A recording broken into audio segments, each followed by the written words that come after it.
Stay on.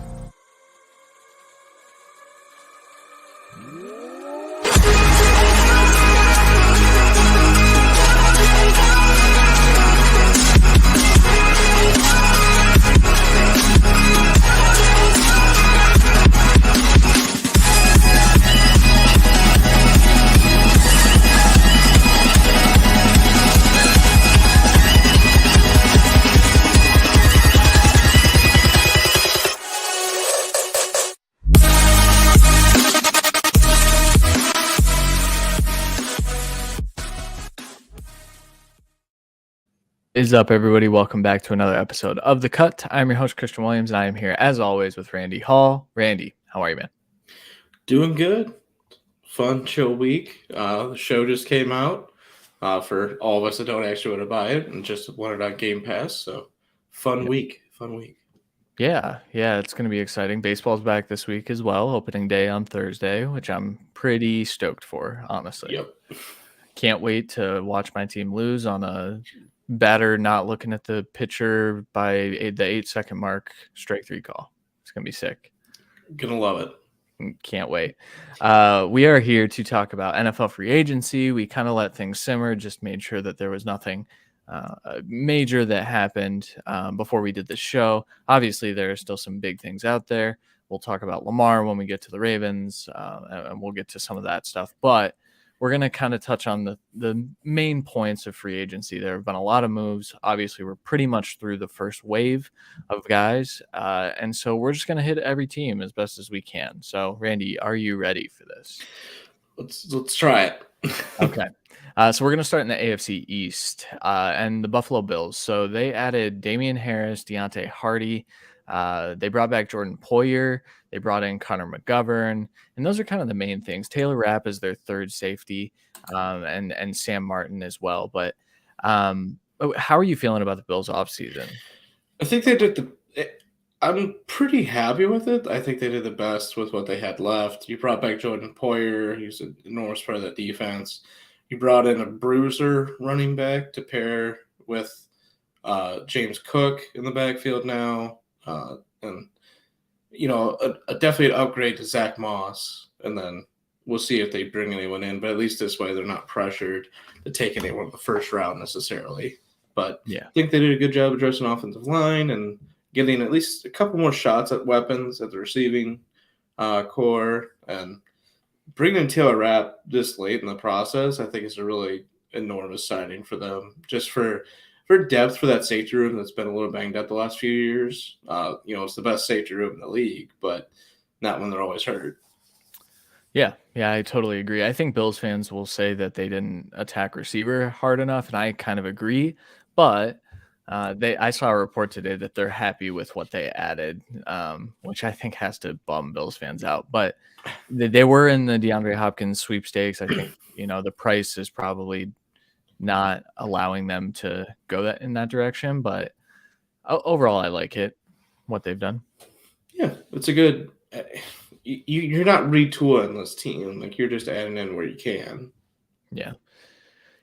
I still, man, it's taking some of that money and saving it for Odell Beckham might have been a smart move, and maybe they can still get him. But I mean, and that's if you're expecting Odell Beckham to be his old self, which he was really diminished even with the Rams. I mean, he provided a spark, but as we saw this last year, it's because there's no one else there to even light the match. Yeah, for sure. All right, let's move over to the Miami Dolphins, who decided to bring back their entire running back room, which was the main thing for fantasy purposes. They brought in Mike White to have a more seasoned backup, which I thought was fairly significant. I do think one thing that's not on this list, they did decide to pick up Tua's fifth-year option. So that happened a couple weeks ago now. But the big thing with the Dolphins was their trade for Jalen Ramsey. It was a third-round pick and Hunter Long for Jalen Ramsey, which is an absolute steal for the stud corner, who I still think is good.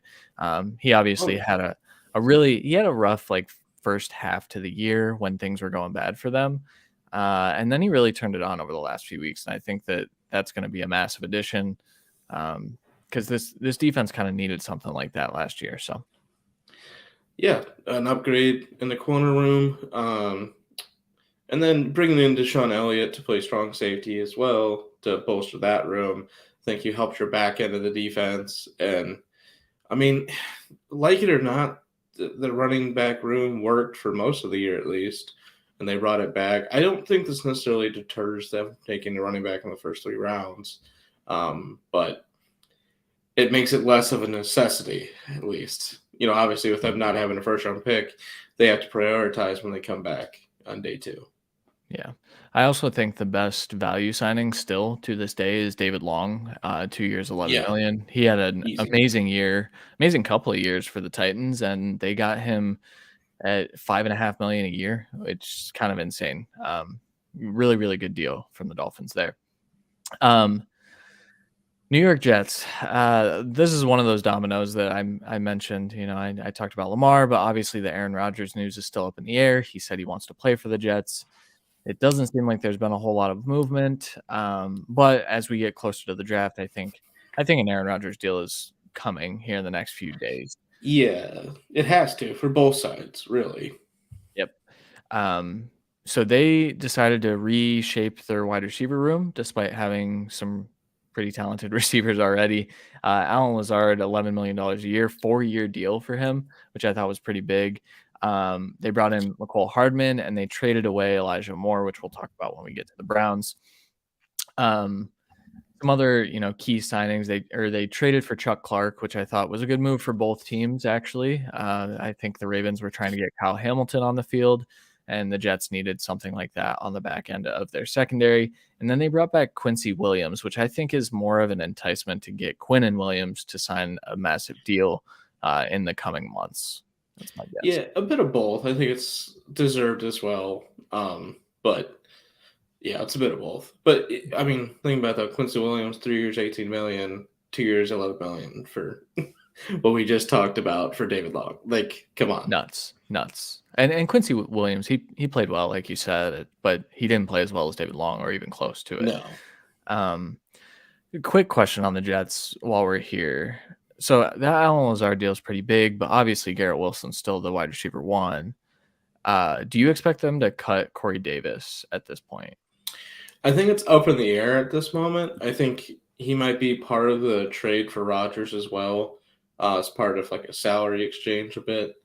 So I think that's what's kind of holding it up as well because the Packers definitely need another outside receiver to replace Lazard for this upcoming season.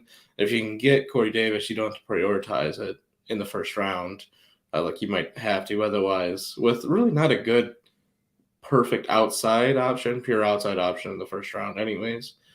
So I think he's going to be involved in the deal as well as at least one of the 2 seconds that they have now with the addition of the Browns second, which is right before, right after them. I can't remember.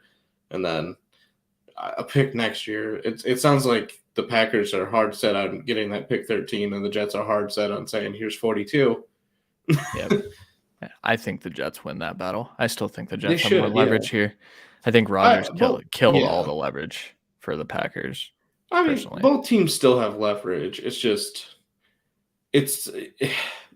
because the Packers can just eat them. They're eating the money regardless. So they can say, well, he retired. Good luck.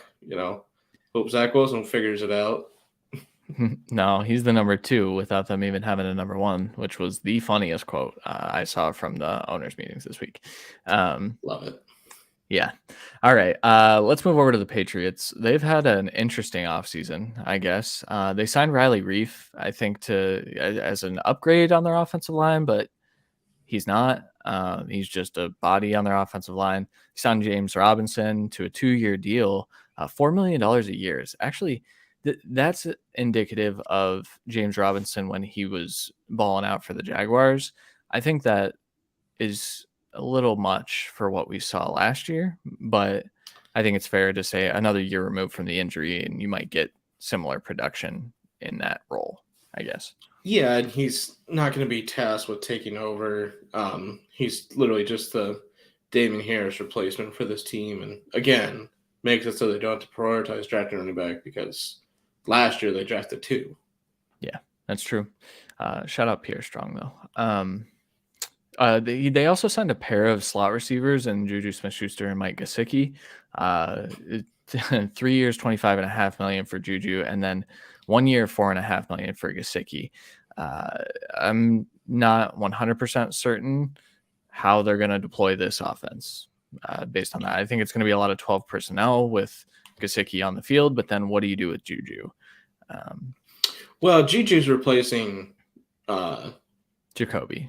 Yeah. I mean, that's a 1-for-1, basically. For if he gets all the incentives the same price, by the way. Yeah, for sure.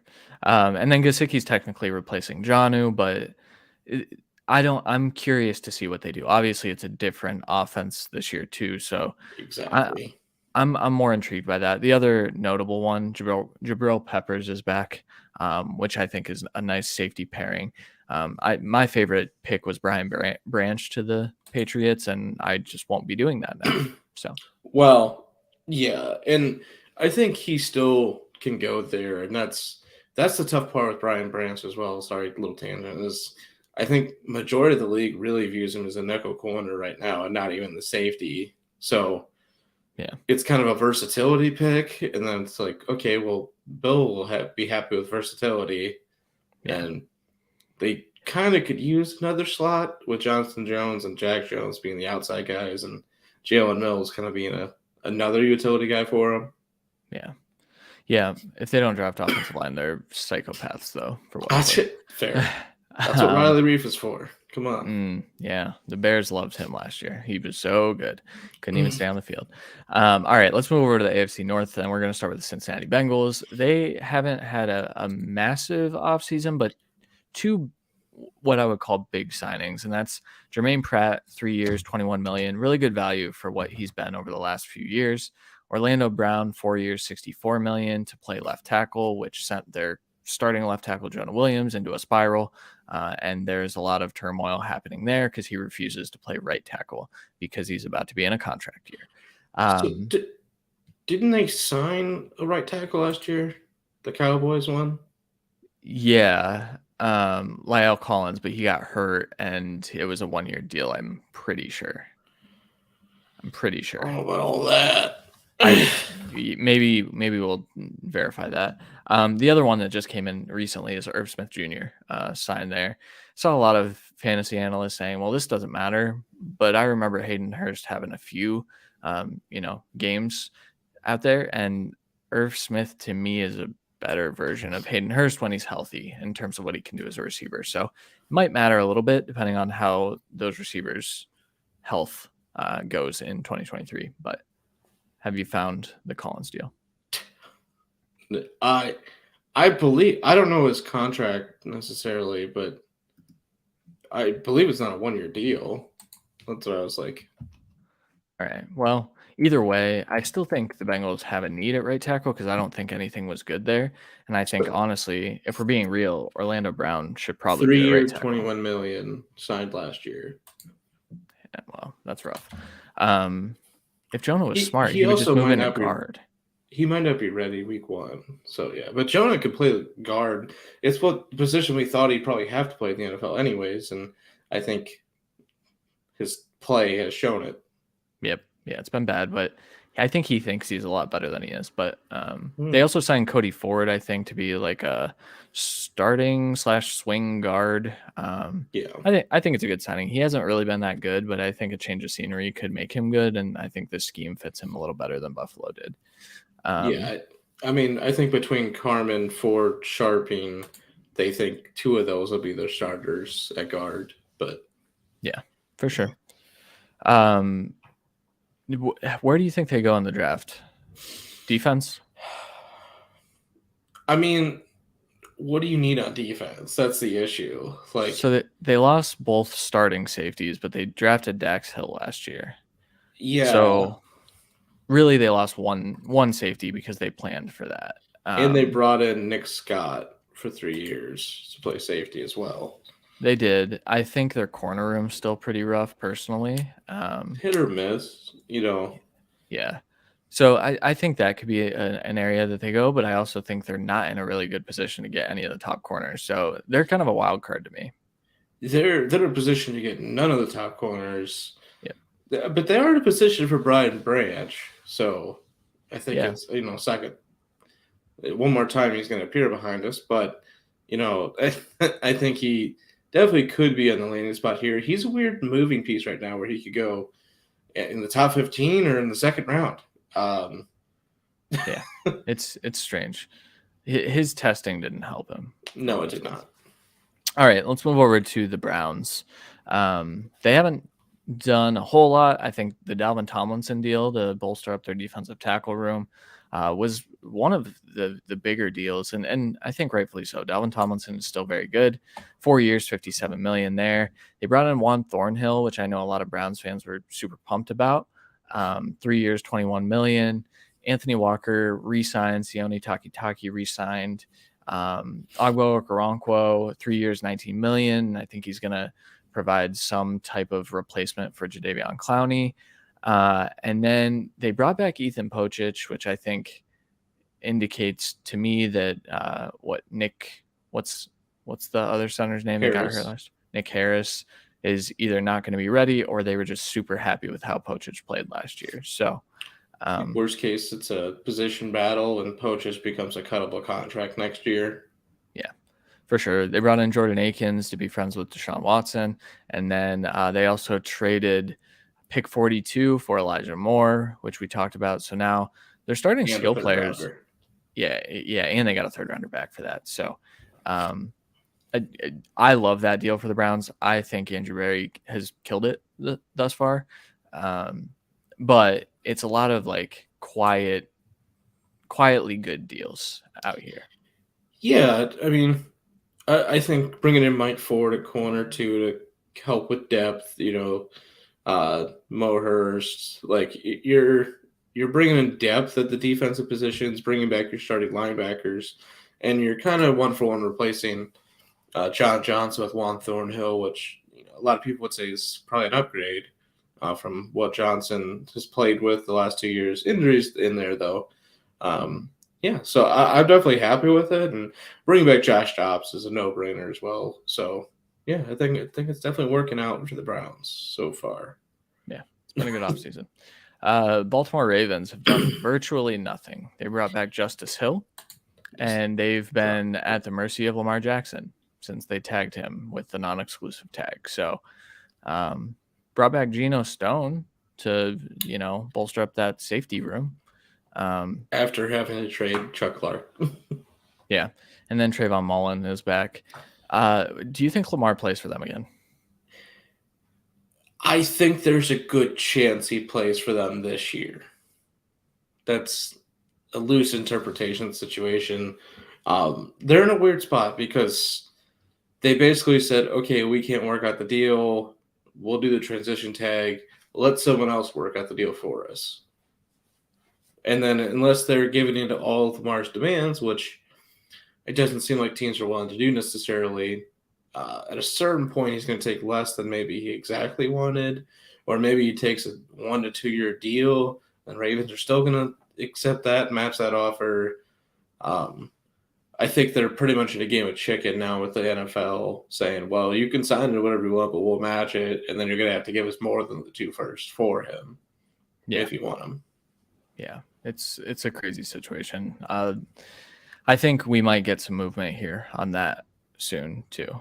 It's another situation where you kind of have to do it, and I think like the Colts, the Titans, the Jets, possibly. I doubt it, but they refuse because they're locked into Aaron Rodgers. It'd be smarter for them to just at least put a feeler out, though. Be like, you know what, Packers? We'll take the 26-year-old. Yep. Yeah. 100%. 100%. All right. Not much more to talk about with the Ravens. The Steelers have had a really good offseason. One of my favorite ones thus far. Just impact guys all over the place. Nate Herbig, Isaac Seumalo to be their starting guards. They signed 2 starting guards. Seumalo got a nice $8 million per deal. Larry Ogunjobi to start at defensive tackle for them, 3 years, $28 million, almost 29. Cole Holcomb is going to be a definite starter for them in the linebacker room now that they lost Devin Bush. Landon Roberts and Patrick Peterson kind of round out their offseason thus far. So I absolutely love what the Steelers have done. Yeah, I think I like Herbig. I'm not saying that that's like locking up a guard spot for you, but Yeah. obviously Salmalu does. And then Ogajobi, you're replacing Chris Wormley. Well, he's resigning, but you're locking up the replacement for Chris Wormley. Holcomb is an upgraded linebacker, if anything. Roberts even might be an upgraded linebacker. And then Patrick Peterson, it's definitely an upgrade at the quarter position, but also gives you like a locked-in pairing of a top three, and you still have the most likely need/ability to take a corner at, I want to say 17, and then probably a tackle at 32. So I think it's working out, or vice versa, depending on how the board falls. Yeah, for sure. All right, let's move over to the AFC South. The Colts been in a weird spot as well. Their big signing is Samson Ebukam, 3 years, $27 million. Had a really good year for the 49ers. I think he fits into that Colts system pretty well. They brought back Ashton Doolin. They brought in Isaiah McKenzie. They brought in Gardner Minshew to kind of be the mentor to their rookie or Lamar Jackson's backup. Possible starter this year as well. Could be. Very well could be. They signed Matt Gay to a 4-year, $22.5 million contract. What an insane freaking deal. Hate it so much. Let's save money everywhere, but a kicker. Yeah. Hey, well, when they're going to have to kick a lot of field goals, I think, depending on which quarterback they get. But yeah, I mean, at this point, it's looking in all likelihood, unless a team trades up with the Cardinals, it'll be their third choice possibly, but Anthony Richardson or Will Levis, which are both the ones that could definitely do with sitting behind Gardner Minshew. And I'd say we both think relatively highly of Gardner, enough that he wouldn't necessarily lose the job. Yeah. Like outright, at least. Yeah, I think he could fend off both of those quarterbacks actually for at least a start. Richardson should not play at all in 2023.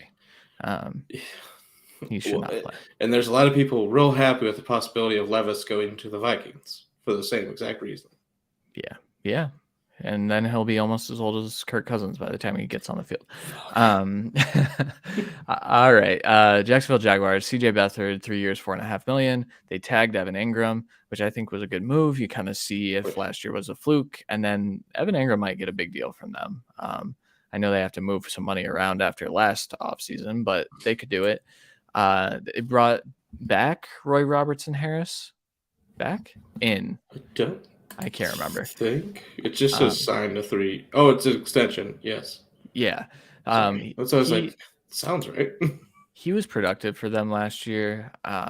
Andrew Wingard, they signed to a 3-year deal. He played fairly well as well. Jaguars didn't have a whole lot of flexibility to do much after they spent $900 million on Christian Kirk last year. I don't know what his deal said, but it was close to that. Nowhere near that, but looking better and better by the season, thankfully. That's true. I want to say he was like 11 or 12 million per. Like, it wasn't something ridiculous. I think it was 18. If I'm like, I know I was. Well, you look it up and I'll ramp. I will. So yeah, I mean, you get your backup back, and Evan Ingram's back in, and I think you're still obviously taking a tight end in the first 2 days as well to compete and figure it out. Dan Arnold's good enough, but like it's about the end of his run, so you need a new guy in there.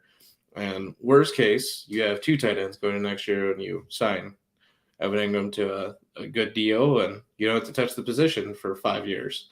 So I don't think there's really a need to worry in that regard.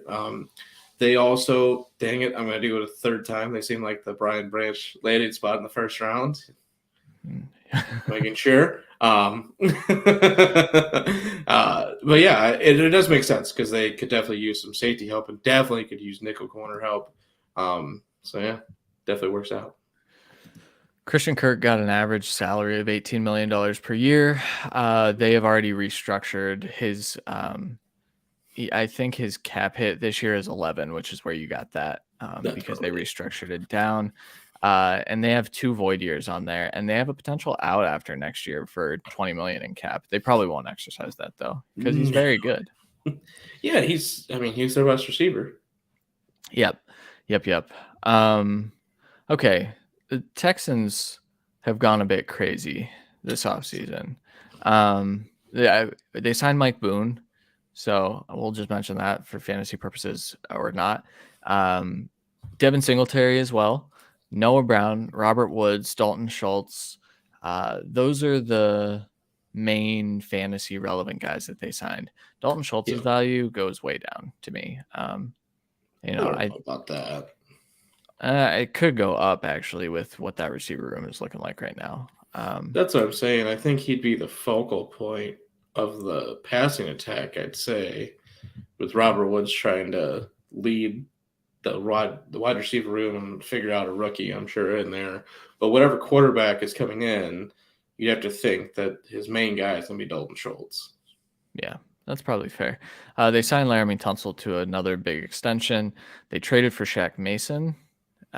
So they're really shoring up this offensive line. They also signed Scott Quisenberry. So I think they're feeling good about that. And then on the secondary side, they brought in Jimmy Ward, which I think is a good fit with D'Amico Ryans. And then they brought MJ Stewart back. I think that was his last stop. And he played really well for them. He's actually played well since he came into the league. So yeah.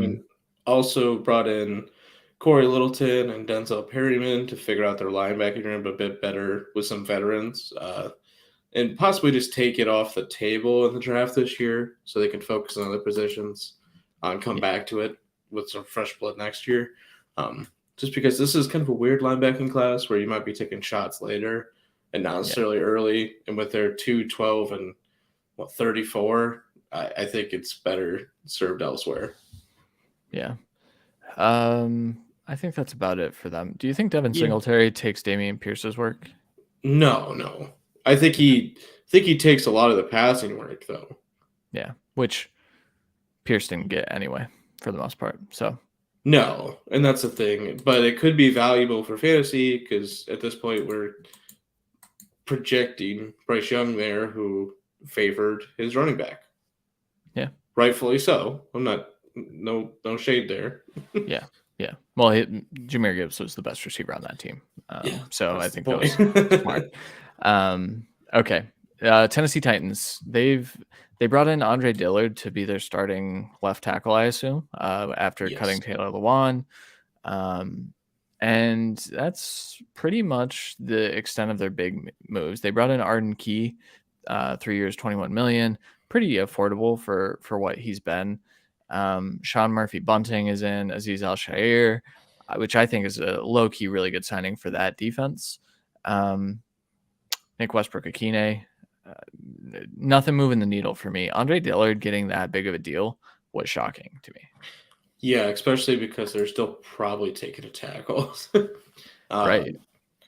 And Petit Frere last year played, I'd say well above board of what they expected of him. And I think he probably earned a starting spot. I just don't know how this is going to shake out. Obviously, I think it's almost penciled in at this point that they're taking a tackle to be their starting left tackle / right tackle. So one of these guys is playing guard because there's no way any of them aren't starting. Yep. I think Petit Frere has the guard tape, and so I think he's the one that kicks in. But also, I think he's probably best suited as your right tackle with Dillard kicking in. That's kind of what I'm thinking. It's like, if it's me, I want Dillard kicking in. But that deal also might indicate that they want him to start at left tackle, and they won't take a tackle now, and they go a different direction. Or maybe they're hoping to get Skoronski and then just kicking him in to start, and then if Dillard's not working out, all three could play in. Because like Broderick Jones isn't playing in. He's a tackle. No, but that would be terrifying. That would be Quentin Nelson level terrifying. And I'd like to see it personally. All right, let's move over to the AFC West. The Denver Broncos have done some crazy things. A lot of overpays, in my opinion. Mike McGlinchey is the main overpay. 5 years, $87.5 million for a guy that was just good. He wasn't great and 50 guaranteed too. an insane deal. And when I saw that money, I was kind of bummed the Bears didn't get him because they need a starting right tackle very badly. That's the other they paid a right tackle this. Like, Yeah. what an insane concept. I think tackle money is going to start to sway that way, though. So maybe it's not insane. In fairness, like at a certain point, left tackle shouldn't be paid a ton more than right tackle. So I'm fine with it.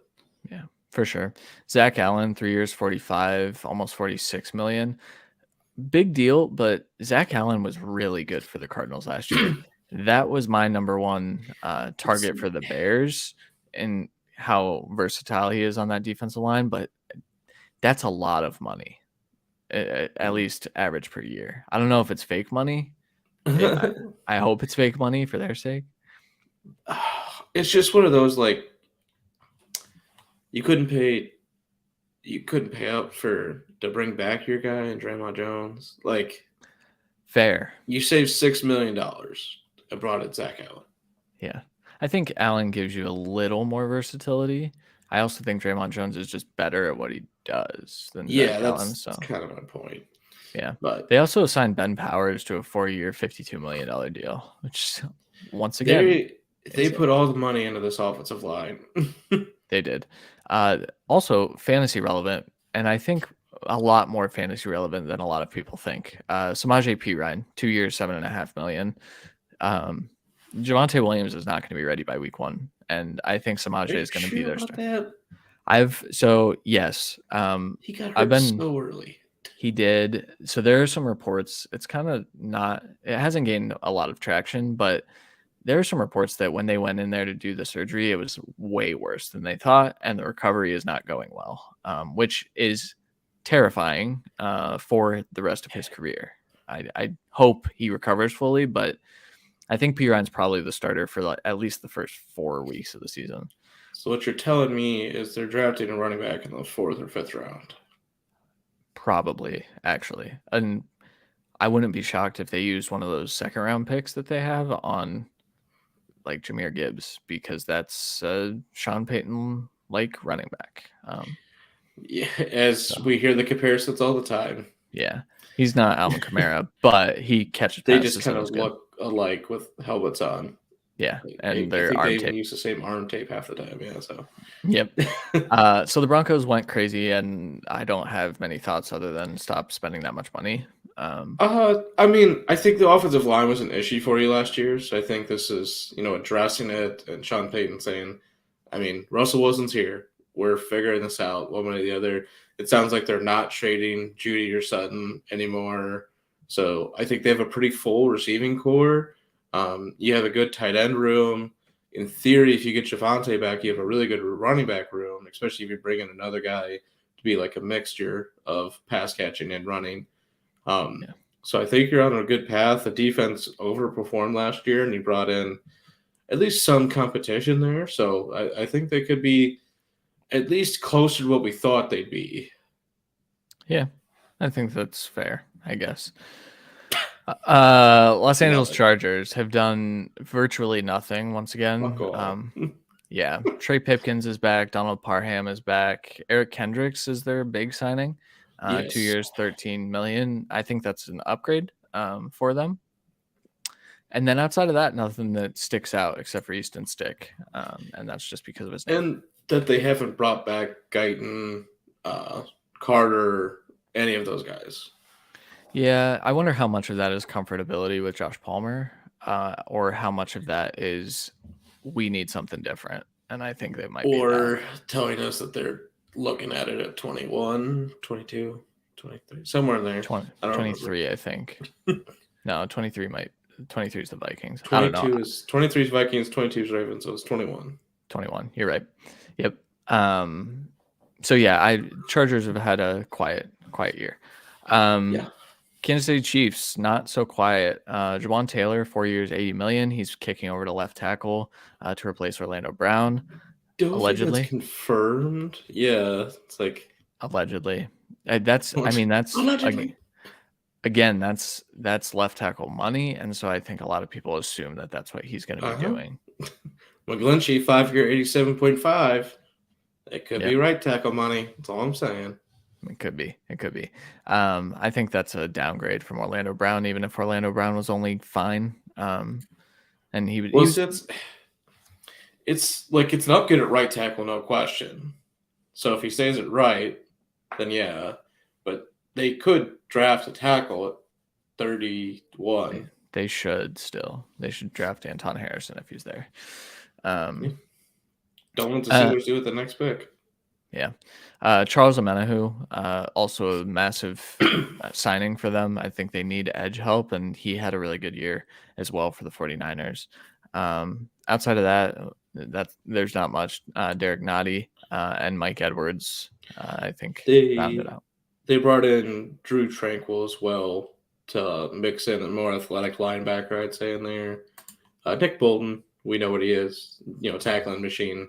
Tranquil is a bit of that, but also a little bit more athletic. I think that's a underrated signing. So I think you have 3 really good linebackers there now. Yeah, arguably. All right. Las Vegas Raiders. They signed Jimmy Garoppolo, 3 years, $72 million, an insane deal, but also the guarantees aren't really there. So it's not that big of a deal. They tagged Josh Jacobs, which is significant. They brought back Amir Abdullah, which I also think is low key significant. I don't think they plan to change much about this running back room. They brought in OJ Howard. They brought in Jacoby Myers. They brought in Philip Dorsett. They brought in Cam Sims. So they kind of went berserk on skill position players, which I think makes sense after what we saw last year. I also think it's because the coach sucks and not the players, because the players the year before were also really good. They traded Darren Waller, which is kind of rough. And then Foster Moreau, unfortunately, announced that he has cancer, so he will not be back this year. So they have a massive, massive need at tight end. And they're taking Michael Mayer at 7. Now, I wouldn't be shocked. Well, and they also signed Austin Hooper, so I think they're good enough on the season going in with tight end to like pass by. I think you're still obviously drafting a high upside, flexibility replacement for Darren Waller. So I think that's obviously going to be in a top day 1, day 2 pick for them. Smartly so, if not a couple. Keelan Cole coming back, bringing back both, kind of right tackle options, and Illuminor and Parker, bringing in some kind of trying to figure out your defensive line a bit. Spillane at linebacker to help replace some stuff there. A few corners. I mean, they're trying. I think Marcus Epps is, a really good signing for them. It's just, I think you're good at safety now. I think you still could use a corner. I think you could use a rotational edge. I think you could still use the D tackle. You could still use a linebacker. Like, the defense still definitely has some work to do, and you still need a tight end upgrade, as well as offensive line upgrades, just plain and simple. So there's still a lot of work to go, and you're still not ruling out a quarterback at 7. I think you rule out a trade up, but I think there's a chance. I mean, especially, it seems like, there's mocks even today with Levis going out of the first round now. Like, yeah. Well, I also saw one with Hendon Hooker in the top 5, so I don't. Mocks are crazy right now. I don't know. It's in the tough. That just broke me. Fuck. You didn't see that one? Yeah. Yeah. Who was that? Steve Smith? Frank Gore? What the fuck? No, Maurice Jones-Drew does that stuff though. Yeah.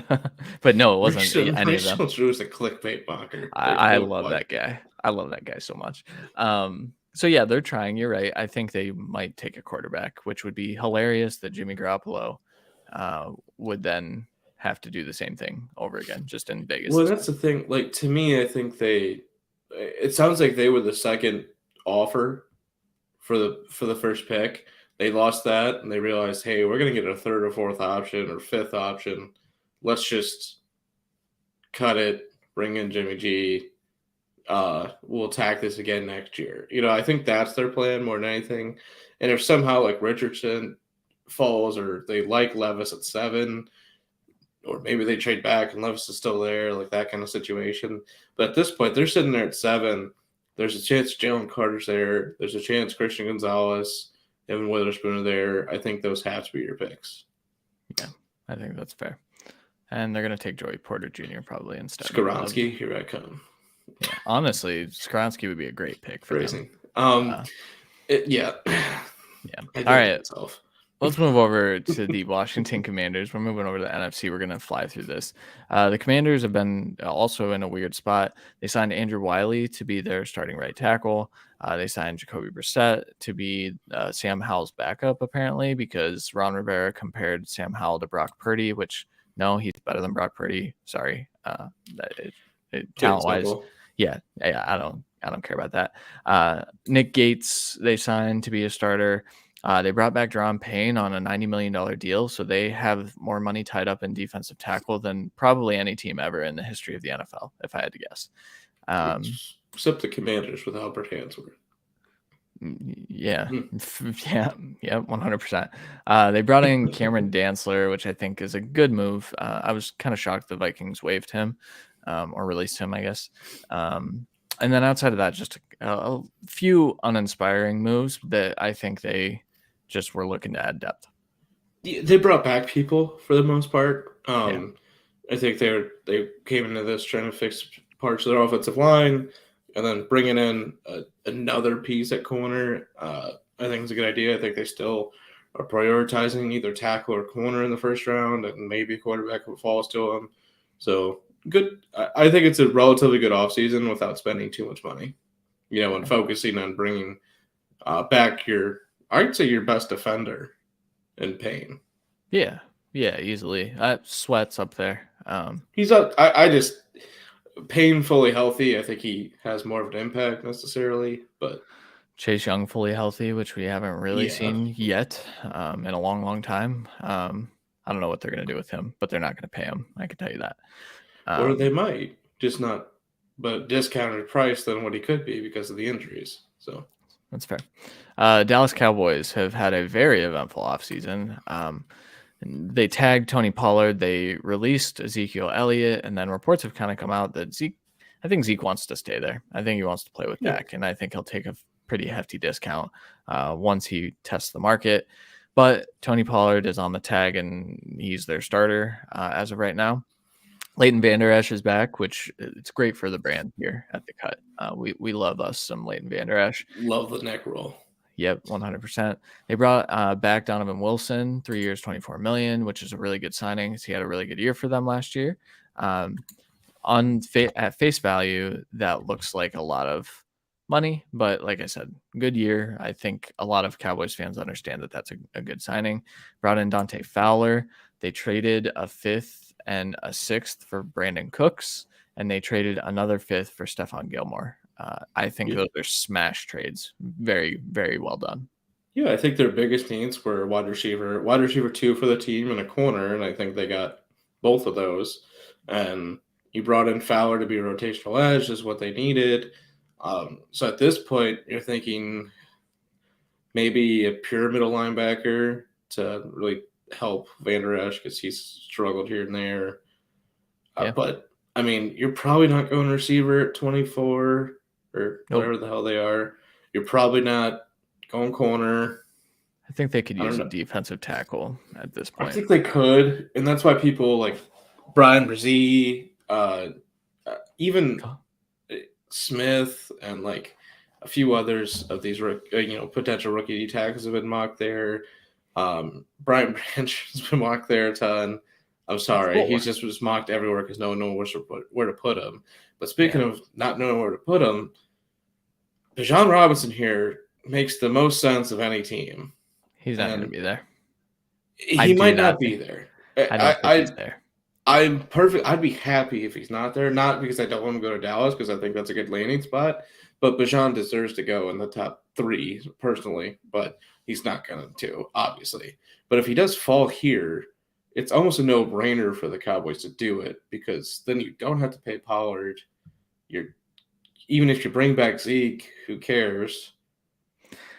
I heard someone say drafting Bijan Robinson would make Jerry Jones more money than any defensive player that they could possibly think of in this Yeah. draft. And I think that is 100% correct. And a reason why, if he's there, I think it is the pick. I really don't think he makes it all the way to them. I think they'd have to trade up, which I think someone will stop Jerry from doing that. I hope. I don't know if they can. That's the issue. Yeah. Really going to hold back those big ears? Come on. But a good offseason. Yeah, especially with the trades. I mean, everything else, we could take it or leave it, honestly. But the trades are enormous. Pollard for fantasy, I think he's clearly the lead back right now, but that's the thing. Bijan here cuts that to pieces. Yeah, for sure. All right, going to their rival Eagles, who have had an equally good offseason, if not better. So they replaced Gardner Minshew with Marcus Mariota. I don't care. But if Jalen Hurts goes down, I think that is significant. Rashad Penny, 1 year, $1.35 million. Great fit. I think that if he stays healthy, that's your leading rusher in the NFL, probably, just with what that offense looks like. That sounds crazy, but if he's healthy, he's one of the top 10 runners in the league. So, yeah. Penny that's a criminal contract for Penny. It is, but if James Robinson gets $4 million per year, that's absurd. That's a fair point. That is a fair point. I think that was more, I want to go to Philly and show out and then get a big contract after that. And now they don't have to draft a running back until late to get another guy in there. Yeah, for sure. Brought back Jason Kelce on a big fat deal, $14 million for his last year, I think. Fletcher Cox, probably same. He's getting to the end of his line, but he's back. After they released him, he came back, which is an impressive move from the Eagles. Brandon Graham is back. James Bradbury is back. Darius Slay is back. Greedy Williams is inserted in. Nicholas Morrow is inserted in. This is, slam dunk offseason by Howie Roseman, who to me is one of the best executives in the NFL. Yeah. Now they just need to replace some guard help, maybe or tackle for the future, help on defense. Because in reality, they lost a lot of defensive players, basically. So yeah. I think that's their focus in this draft. And with 2 first-round picks, you can easily capitalize on that. And, if they could get, Osiris Torrance at 30 somehow, that's a steal. I don't think that's even possible, but they could easily get someone there or even trade back from there and really capitalize. Dude, what they're going to do is they're going to draft Skoronski at 10, put him at guard for a year, and then kick him out to right tackle when Lane Johnson retires. It's smart. It'd be brilliant. And they've done that. They did it with Landon Dickerson and then moved him to guard, and it worked out. Yeah, it's supposed to be the replacement for Kelce, and now they have a new replacement for Kelce that's just sitting there. That probably isn't going to play guard, by the way. Landon Dickerson is just big. So his question was, is he too big for center? Right. And now they're like, guard. Perfect. Yep. Yeah. So that they desperately need a guard and they desperately need tackle for the future. And then just plug in holes in the defense where you can. But they keep drafting for the defensive line. And it keeps working. I think another edge rusher is key. That's why I think at 10, edge rusher was huge. Corner was the lock-in pick, but when you brought back both of your guys and brought in Greedy Williams to be a rotational guy, and you already have your slot guy, come on. At this point, you're replacing Chauncey Gardner-Johnson with – not going to say it. Not going to say him again. Please don't. I have a question because I've seen it in a mock that hasn't released yet, but it will release here soon. What is the feasibility of drafting Jackson Smith-Njigba and throwing him in the slot for them? It's dumb. It's feasible. If we're actually talking putting them out there, but if you draft JSN, he's an outside receiver for you. Devonta Smith is still your slot. That's why it doesn't make sense to me. Yeah. That's probably fair. I think he's good enough to do that. I also just don't know how you put $30-some million into your wide receiver room. And then because in a high-paid tight end when you're paying highly for your vets right now. Yeah. That are going to retire soon. So you're going to have money, but you got to retool it somewhere. You basically spent first rounders the last 2 years on wide receivers. You're not doing it again. Yeah. Would be crazy.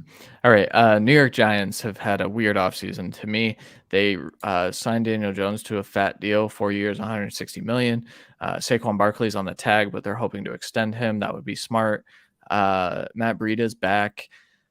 Then they signed a bunch of slot receivers, and then got Darren Waller to be, I guess, their starting tight end, but probably also their starting X receiver at this point. As they signed Paris Campbell, brought back Sterling Shepard. They have Wan'Dale Robinson coming off his injury. I think to me and they brought back Darius Slayton, probably actually to be their X, if I'm being real. Yeah. So they're drafting a receiver still. See, that's the thing. They can't. I think, well, they can. They simply can't, because Shepard is going to play 4 games. Campbell is going to play 12. Slayton will play 12. Waller's going to play 8. Maybe. Which is why he's on a new team. So they definitely could use another receiver, plain simple. Wando's going to play 12. It's tough. So they definitely need another guy. Is it at 24 or whatever they are? Maybe not. Yeah. Like, that might be center guard. That might be Brian Branch. Corner. That might, it could actually be Brian Branch. It could be, but I'm not saying it can't. It won't be linebacker. That's all we know, because they brought in Bobby Okereke again. Yeah.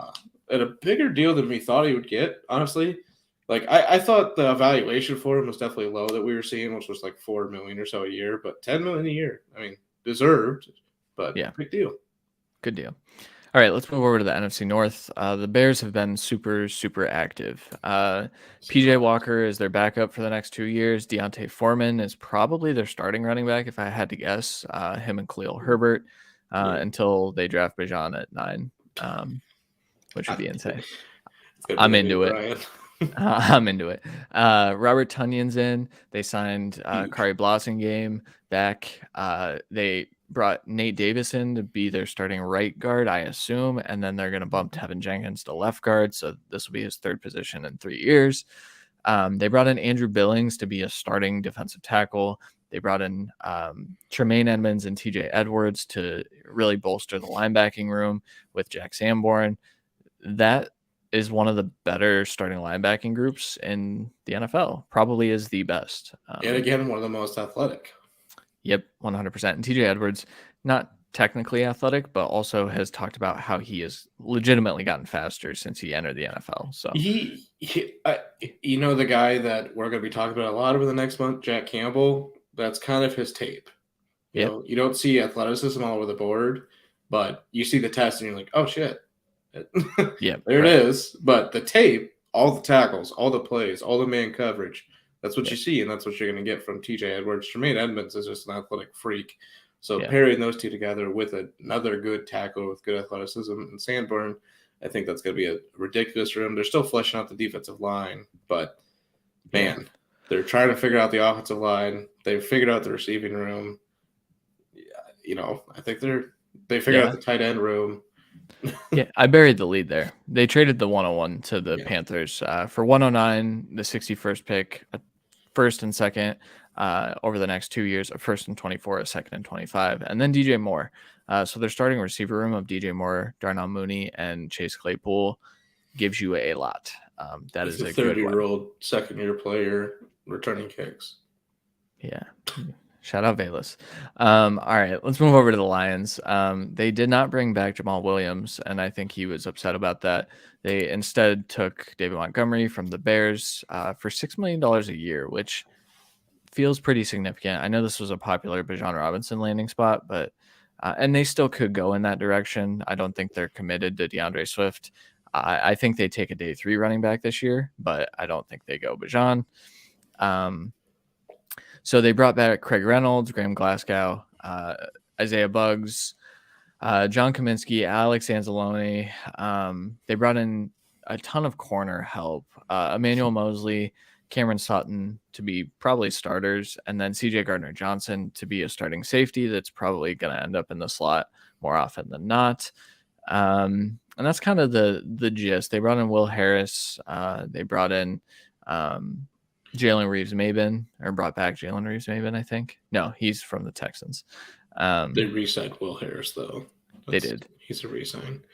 They basically brought back in our Friday fix, they brought back a lot of the guys we thought they would, except Jamal Williams, and they went with a different back, which I think it's about the same money. So that's why they clearly weren't going to pay Jamal that much. They wanted somebody that could do a bit more, and that's Monty for sure. So he's better than Jamal. Yeah, I mean, plain and simple. Yeah. If you're going to give him that kind of touchdown, potential workload, I think he gets more touchdowns than Jamal did this last year. And that's saying something. Who would led the league? So I think they did a lot of smart moves, and they really bolstered that corner room. Gardner Johnson to replace Deshaun Elliott and be a versatile piece for you is amazing. And this really gives you at 6 and 18 kind of your pick of anything. I still think corner at 6 is a big thing, and 18. I think edge is the obvious choice, but we've seen what's most likely at least 2 edges off the board by their pick. They don't need linebackers much. There's no linebacker available there. So they're a fun team to kind of toy around with. Who are they actually going to take? And I have seen a lot of people thinking that they're going to take a tight end at 18. I don't see it. I think they clearly sent the message that they don't need a tight end that badly.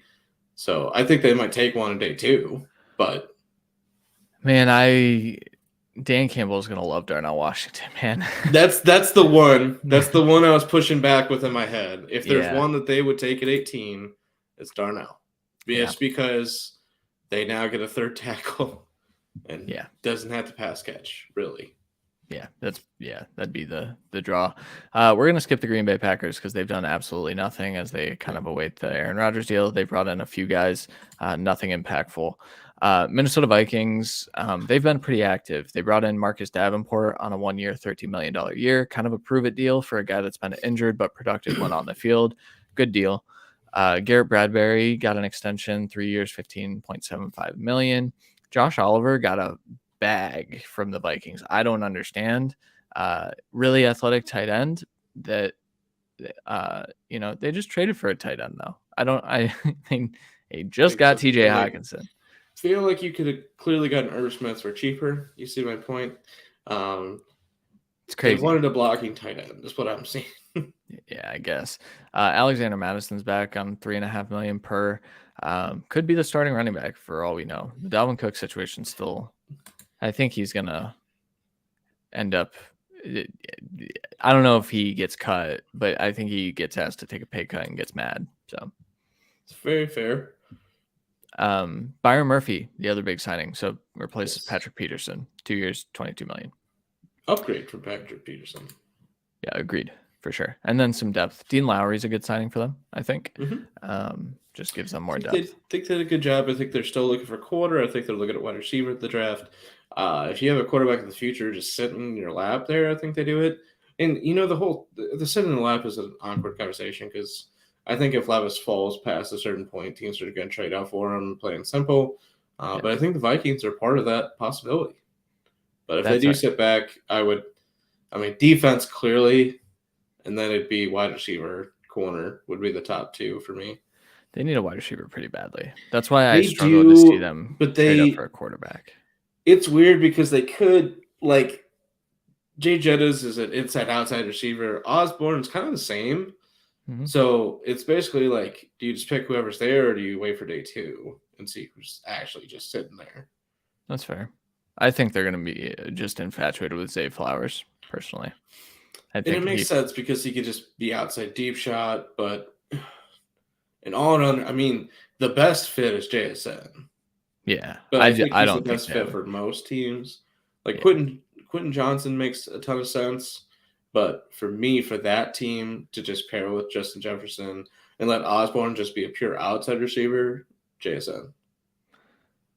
I agree. Also, Kirk Cousins plus Quentin Johnston equals no for me. Yes. Dog. All right. NFC South, Tampa Bay Buccaneers. They brought back Levante David. They brought in Chase Edmonds, which I didn't even see until 3 days ago. I don't know how I missed that one. They somehow got Jamel Dean to stay. I thought he was on a one-way ticket out of town. And their starting quarterback is now Baker Mayfield. Or Kyle Trask. I'm just It's kidding. Baker Mayfield. Okay. Some people have been saying, well, hopefully Trask can win the job. No, we don't want that. Trask is much worse than Baker, even on Yeah. Baker's worst days, I think. Unless he's gotten better. Far But ahead of him. yeah. I was like, how do you take that one? Yeah. I think Yeah. they did a good job restarting the best they could and getting at least a competition at the quarterback job. Their team kind of cap just constricted here because They're they gonna don't trade. have move. They don't have maneuverability with their cap, and they also have to pay Tristan Wirfs next year, which is going to be 5 years, $90 million. If we just saw McGlinchey get that kind of money, That's why I think Mike Evans is gonna be on a different team next year. I think that trade's coming next year maybe. You mean this season or next year? this So season. they only save, even with a trade, I think they only save like $2 million by trading Mike Evans. The only Yeah. contract that's like movable that helps them is Devin White, which is like $11 million. Yeah. But so Mike Evans' deal extends past this year, right? He's got Yes, but so still, it's like a almost full guaranteed cap hit. interesting. So Okay. to save money, I wonder if why they would save you do that ever? Yeah, but maybe they save the cash that way, right? So they don't have to pay that deal and they can kind of reallocate that to worse, even if it's a struggle on your I cap. don't know. But you could do the extension this year and basically not change the cap number this year, so it wouldn't matter. Yeah, that's fair. They could also just restructure all this crap and put a Yeah. ton of void years on it, the same way they did Brady. That's the other thing. They're eating his money all this year. Smartly so, by the way. Yeah. Because why not? Yeah. Just eat it. Yeah, for sure. Atlanta Falcons, they brought in Taylor Heineke, 2 years, $20 million. That's a real number. They gave Taylor Heineke $10 million a year. So it's a max of 20. Boy, oh boy. So if he's starting, he's getting 20. Okay. That's an interesting revelation for me just now. I think he's probably going to start. And then today they said they plan on starting Ritter. For now, we'll see. They signed Chris Lindstrom back for 5 years, $105 million. An insane deal for a guard. An insane deal. But also, that's the Arthur Smith way. They need good guards, so I get it. Caleb McGarry's back, 3 years, $34.5 million. Lorenzo Carter's back. They brought in David Onyemata. We just did this Friday Fix, so we can kind of skip through. Go listen to the Friday Fix. Jesse Bates too. This is the other team that should be in on the bar, even though they say they're not. This should be the team. It makes the most sense. These guys in the Colts are the ones that actually make sense. Yeah. I wish everyone could see how he highlighted all the players on the team in the doc as he said this team to really emphasize it. I like that. Some things are just for you, buddy. Yeah, I had to share with everyone. All right, Carolina Panthers. Love the voice crack. The Panthers traded up to the 101, so they're taking a quarterback. We don't know who yet. CJ Stroud is the favorite. I think there's good reason to believe that too, with Andy Dalton being there to be the mentor, because I think that's the type of guy you bring in to mentor a guy like CJ Stroud. But they've also brought in Miles Sanders, Adam Thielen. They brought in that one receiver that I like, DJ Chark. Yeah. And Hayden Hurst as well. Re-signed Bradley Bozeman. They've done a really good job in putting a team around this rookie quarterback in a way that the Bears could not do for Justin Fields over the last couple of years, which I think they saw that and said, okay, we're gonna do this better, which I think is smart. No, it's a lot more that they're doing for the offense through free agency than we thought was even really feasible or possible. So I'd be very happy if I'm CJ Stroud or Bryce Young or Anthony Richardson. I mean, those are the only three options. I think Anthony Richardson is definitely a stretch to me, but I think either of just because of Andy Dalton, like, yeah, if it was, I mean, Marcus I don't know Mariota. what quarterback I'd be like, okay, well, maybe this is the guy, but like Cam Newton. Damn it. Hey, he's working out, he's better than, There aren't 32 guys better than him. That's what he said in that one video. Yeah, there's 50. Yeah, he's whatever. Cam Newton news is not news anymore. And they brought in Von Bell. I think that's significant as well. Yeah, Von Bell. Yeah, especially with the thought process of possibly moving in Jeremy Chin as more of a full-time linebacker, with playing more nickel and safety at different times, but being more of a starting linebacker. I think it's key to bringing a guy like Von Bell. Yeah. New Orleans Saints, they brought in Derek Carr for a pretty fat deal, 4 years, 150 million max. Jameis Winston's back as well on a restructured deal. Jamal Williams comes in to be the starting running back when Alvin Kamara probably gets suspended for his fight. And if not, he's that, the hammer to, or the Mark thunder Ingram replacement. Yeah, pretty much. Michael Thomas got a restructured deal. They already announced today that they're going to be cautious with him this offseason. So whatever, man. I don't know. Michael Thomas has had quite the bag getting career over the last few years. He signed Juwan Johnson to a 2-year, $12 million deal, which is kind of significant. I think that's your starting tight end. He was the best tight end last year by far. Easily. Yeah, easily. They brought in Jonathan Abram, Randy's favorite. I love a hard-hitting safety, but his football IQ leaves a lot to desire. Yep. They brought in Kalen Saunders as well. That's pretty much it, though. I think the Saints are in a weird position where they could probably win the NFC South because of the other teams, and they could also finish 4th in the NFC South because of the other teams. So yeah, I mean, I'd say day one right now they have the best quarterback in the division, not even close. And at that point, you can win the division. Yeah, for sure. Okay, NFC West, last division. We'll kind of zip through these. 49ers. I don't even want to talk about the 49ers, honestly. This whole Brock Purdy, Trey Lance bullshit that's happening right now, I can't do it anymore. And Sam Darnold, for what it's worth. They brought in Sam Darnold, 1 year, $4.5 million, to be the backup quarterback in some capacity. Just backup to who? We don't know yet, allegedly. They brought in Javon Hargrave on a 4-year, $84 million deal. Really, really good deal and a really good fit for that defense. That's kind of, they brought in a lot of rotational guys. John Feliciano, I think, is going to get on the field. Jake Brendel is going to get on the field a lot. It's going to start for them. Cleveland Farrell as your Charles Omenihu type of let's test this out and see what happens. And then hopefully you can get some production out of it, or maybe it's a Samson Ebukam replacement, but either way. Yeah. It's a weird offseason for them. I think, they're in a weird spot. Obviously upside, I'm not going to go into this full debate of the quarterback, but Randy, who starts week one? Upside of the team in the future, it's Trey Lance. But is Trey Lance fully healthy and ready? I don't know. That's the issue. And I think that's what they're going to lean on. And that's why Brock Purdy's going to start week 1.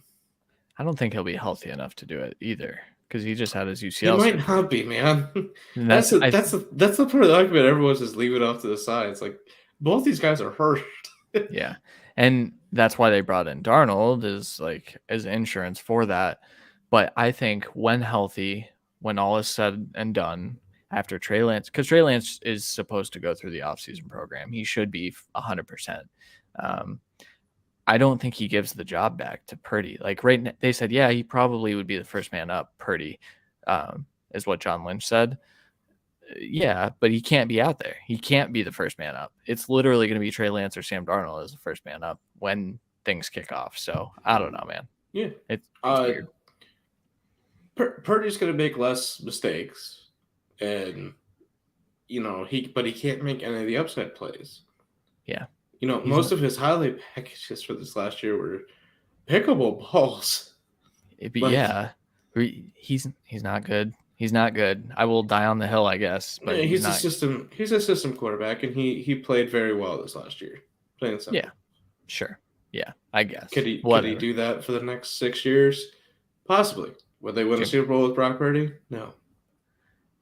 I've because he put it doesn't do this way. anything to. It's literally just Jimmy G again. He doesn't do anything to put it over the top. He can Brock just kind of sit there. Brock Purdy is what they were trying to trade out of when they Yep. went up and got Trey Lance. So why would you? If Brock Purdy starts, it's out of fear that you can't make it work with Trey Lance, and that's a lot of firsts to give up just to put your tail between your legs when the time comes to actually make something happen. But whatever, I'm done with that. Arizona Cardinals, they signed David Blau, and that's the main highlight here. Blah. They brought back Love him. Calvin Beecham, 2 years, 5.15. Will Hernandez is back for them too. He played well. I think that's a good signing. They brought over Zach Pascal and Corey Clement, which I think, following Gannon from Philadelphia is a cool thing. They also signed Dennis Daly to probably start on their offensive line. Mhm. Not a whole lot of inspiring things from the Cardinals. I think Yeah, they suck, nothing. too. But why would they though? Their quarterback won't be ready for a while. Like, there's no point to go all in free agency this year.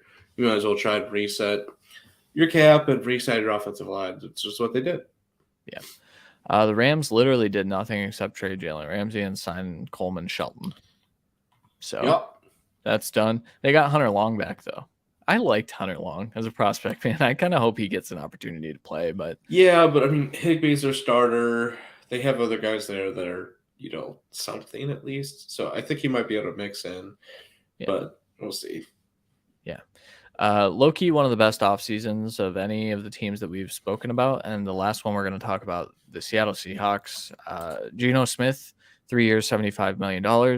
Affordable deal for if you get the same thing out of Geno Smith, that's a smash deal. They brought back Drew Lock, 1 year, $4 million. I think to be, the backup. And I think they truly did like Drew Lock and what he did last year. They brought in Evan Brown. No, Yeah. I don't remember who that is. Evan Brown's from Detroit. Evan Brown's from Detroit. Draymond Jones, 3 years, $51 million. Really good signing. Jerron Reed, 2 years, $10.8. Slotted to be a starter. Also a really good signing. Devin Bush on a prove-it deal after, having a disappointing few years for the Steelers. Really good signing. That's kind of the type of linebacker that has worked. And then, that's not the only linebacker, because they also signed Bobby Wagner back, which I think is a massive thing in terms of leadership and getting that defense on the same page, especially with all those young guys there. Great signing. And more young guys this draft, because they are fully focusing on that and like wide receiver, interior offensive line. Like, that's their draft. It's mostly defense. Yep. And they signed Julian Love, who was a really good player. Yeah, really good player for the Giants over the last few years. He was a guy that transitioned from corner to play safety, and now he's going to slot in next to what's his face, that really good safety that hasn't played in 4 years. He used to play for the which he most likely won't. They actually have him slotted in as their starting nickel currently, because they have Quandre Diggs still. They do. Yeah. And Ryan Neal played really well in Jamal Adams' replacement. By the way, Friday fix this week, Seattle Seahawks. That's why I know their roster real quick. But yeah, Julie Love is nickel / rotational safety. I think that makes a ton of sense, especially because Kobe Bryant, played well slot, but I think he could play also outside, and they need more help at corner anyways. But I think they set themselves up to, really capitalize on these 2 first-round picks and have a good draft. Yeah, the Seahawks are in position to make one of these like dynasty-like runs. If I think that's a little bold right now, but I think the Seahawks are gonna win the NFC West this year easily, unless Trey Lance is the truth, which I don't count out 49ers ever. So that's usually been our argument, is you're very quickly like 49ers, and then I'm like, but 49ers guys, like, come on. I just don't trust Shanahan. I don't know why. I just don't. I do in the regular season, I guess. But they'll win a lot of games because they have a really good quarterback named Trey Lance. All right, that'll do it for our free agency recap. Like Randy said, we'll be back doing a Friday fix on hopefully on Friday this week. Most likely on Friday, and it'll be the Seattle Seahawks. Randy, do you have anything to add before we get out of here? No. Yeah, I'm actually really excited for the Friday fix though. I've been toying with it all week. Mainly because I don't have much else to do. But good. Yeah, been fun. I'm in a hell week at work right now, so I just got out of those, so yeah, it's fun. All right, that'll do it for this episode. Make sure you follow us on Twitter if you want. I'm at C Williams NFL. Randy is at our Hall NFL. Go troll Randy just for fun. He doesn't tweet that much, so I could take it. Yeah, for sure. All right. For Randy Hall, I'm Christian Williams. Talk to you guys next time. Later.